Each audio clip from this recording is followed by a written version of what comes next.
Millaisia pitkäaikaisia vaikutuksia tällaisella digihäirinnällä, nettikiusaamisella on nuoren elämään? No tietenkin, jos sitä tilannetta ei saa loppumaan ja siitä tulee stressiä ja kuormitusta, joka alentaa toimintakykyä nuoruusiässä, tai jos nuorelle tulee esimerkiksi mielenterveydellisiä oireita, niin niillä taas, kun sellaista on nuoruusiän aikana, niin nuorten nuoruusiän mielenterveyden häiriöillä tuppaa olemaan aika pitkäaikaiset vaikutukset niin kuin aikuisuuden selviytymiseen ja aikuisuuden toimintakykyyn ihmissuhteissa ja opinnoissa ja työelämässä ja vapaa-ajan vietossa sen takia, että nuoruusiän aikana rakennetaan tosi paljon sitä aikuisuuden elämää, minkälainen luottamus ja minkälainen itseluottamus ihmisellä on aikuisuuteen, niin se pitkälle rakentuu nuoruusiän kehityksen aikana.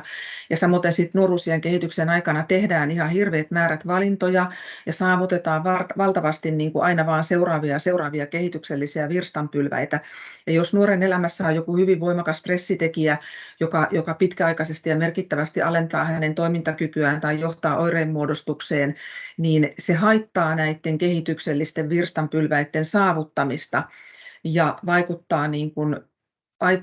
vaikuttaa siihen nuoren identiteetin kehitykseen ja minkälaisilla eväillä hän lähtee aikuisuuden maailmaan. Sitä kautta se voi vaikuttaa hirveän pitkällekin niin kuin luottamukseen ihmissuhteissa ja itseluottamukseen ja luottamukseen niin kuin omiin kykyihin ja siihen, että on hyvä ja oikeanlainen henkilö.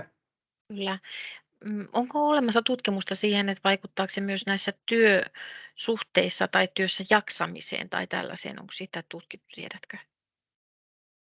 Jos oikein tarkkaan mennään tutkimuksen maailmaan, niin en voi sanoa, että pystyisin osoittamaan, että tässä tutkimuksessa se näytetään, vaan enemmän niin kuin siltä kannalta ajattelen tätä asiaa, että tiedetään oikein hyvin, että nuoruusiässä sairastetut vakavat mielenterveyden häiriöt esimerkiksi näkyy toimintakyvyn alenemisena vielä pitkälle aikuisuuteen senkin jälkeen, kun se varsinainen mielenterveyden häiriö on korjaantunut. Esimerkiksi nuoruusiässä sairastettu depressio tai ahdistuneisuushäiriö, niin vaikutukset toimintakykyyn näkyvät paljon pitempään vielä sen jälkeen, kun ne depression tai ahdistuneisuushäiriön ydinoireet itsessään ovat korjaantuneet.